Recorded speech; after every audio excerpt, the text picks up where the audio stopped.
Hi, just want to ask a quick question. Have any of you ever heard of this film called Wizards before? If not, we'll be talking about that today.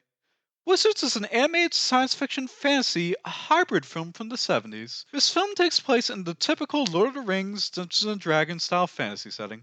Except just like Planet of the Apes, this is actually Earth way after a great cataclysm. It tells the story of a great battle between two giant armies, one consisting of nuclear-powered mutants, and the other consisting of a combination of humans and fantasy races.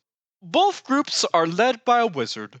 One is called Black Wolf, the evil leader of the mutant army. The other is Avatar, the good leader of the human army. In this great battle, one side is armed with swords, bows, and magic, while the other side is armed with technology-based weapons. If you were to ask me, and this is probably just me speaking, I feel this film falls kinda flat despite this grand premise it has. A lot of the narration tries way too hard to be poetic sounding. Most of the characters are fairly unremarkable, except for that guy on the poster, an Avatar!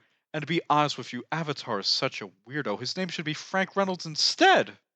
Also, if you can get past that, the film's pacing is also really off. It's either too fast or too slow depending on the scene and the climax of the movie.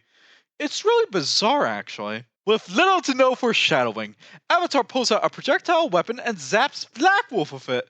And Black Wolf doesn't put up that much of a fight. What gives? I guess Black Wolf really needs to eat his Honey Nut Cheerios more often.